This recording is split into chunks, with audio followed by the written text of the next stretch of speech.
Buen día. El video de hoy, entre otros aspectos, trata acerca de la diferencia entre individualismo y egoísmo, que no son la misma cosa. Comenzamos la lectura. Hemos escuchado muchas veces que los extremos son malos. Esto vale también para cada ser humano que, por naturaleza, necesita de sus semejantes para poder vivir. Uno de esos casos extremos es el egoísmo, actitud por la cual un individuo se separa del resto de la sociedad, renunciando a su esencia social, es decir, desnaturalizando un tanto lo que el proceso evolutivo ha impuesto. Al adoptar esa predisposición, renuncia a ser favorecido por el medio social y renuncia también a favorecer de alguna manera a los demás.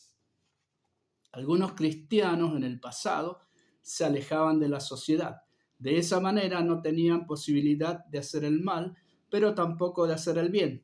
De ahí que no existía en ellos predisposición alguna a poner en práctica el amarás al prójimo como a ti mismo, ya que ignoraban al prójimo junto al mencionado mandamiento, por lo cual su carácter de cristianos ofrecía muchas dudas. En el otro extremo se encuentra la actitud del hombre masa que renuncia a todo individualismo para tomar como referencia lo que la mayoría hace o piensa, para hacer lo que todos hacen y pensar lo que todos piensan. La divulgación e intensificación de esa postura, para ser impuesta contra la voluntad de muchos, ha sido promovida por los totalitarismos, conformando sociedades en las cuales el individuo debe renunciar a sus ambiciones, preferencias y hasta sus atributos personales para adaptarse a la voluntad de quienes dirigen al Estado. Los colectivismos socialistas adoptaron, consciente o inconscientemente, el modelo de una colmena o de un hormiguero, en lugar de tratar de establecer sociedades auténticamente humanas. El término medio lo constituye el individuo que trata de desarrollar tanto sus potencialidades como sus proyectos personales, compatibles con un beneficio simultáneo para su persona y para la sociedad. De ahí que deba rechazarse la supuesta equivalencia entre egoísmo e individualismo, como maliciosamente los colectivistas aducen para descalificar como egoístas a quienes se oponen a ser esclavizados mental y materialmente. Desafortunadamente, desde algunos sectores capitalistas se convalida tal confusión por cuanto predican la virtud del egoísmo, a pesar de que figuras importantes del liberalismo, como Ludwig von Mises, le dan sentido a la economía de mercado o capitalismo bajo la finalidad de una cooperación social. Esto se evidencia en el acto básico de la economía de mercado, el intercambio. Para que los intercambios sean duraderos, ambas partes intervinientes deben beneficiarse simultáneamente. De lo contrario, los intercambios cesarán de inmediato.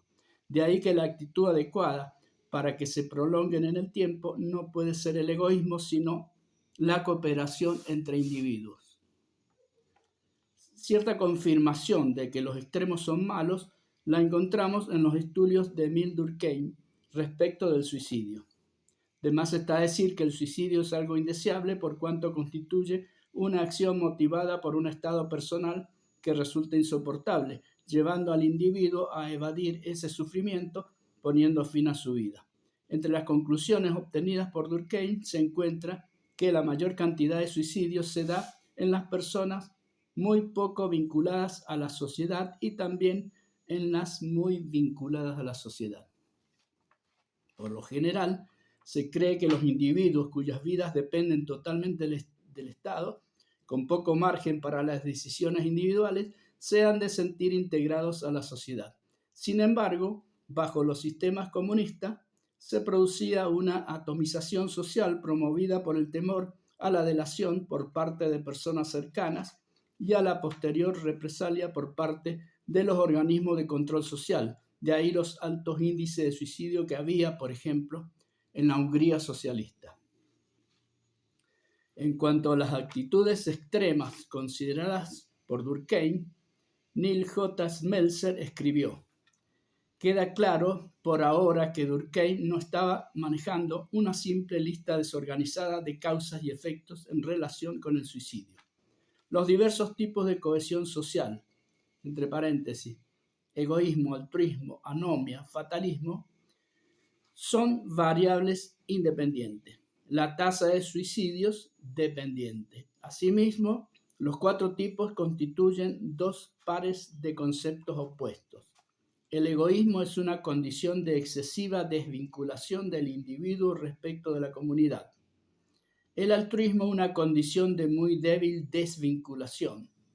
La anomia es una condición de muy escasa regulación por las expectativas normativas. El fatalismo una condición de regulación demasiado grande. Tal es la estructura básica del sistema teórico de Durkheim. Sigue el citado autor. Nuestra discusión de la estructura lógica del esquema teórico de Durkheim ha revelado ya su hipótesis principal. Los 2 extremos de la cohesión social, o demasiada poca, ocasionan altas tasas de suicidio. Dados que especificó 2 dimensiones de la cohesión, integración y regulación, esta hipótesis principal se disuelve en 4 versiones. Con respecto a la integración, el egoísmo y el altruismo contribuyen ambos a tasas altas de suicidio, con una tasa inferior oscilando entre ambos extremos, donde más o menos uniformemente se equilibran los intereses individuales y los intereses colectivos. Esto ha sido sacado del libro Teorías Sociológicas de Smeltzer y Warner, editorial Espasa-Calpe, Sociedad Anónima, Madrid, 1982. De ahí entonces, ahí termina el video de hoy. Será hasta la próxima.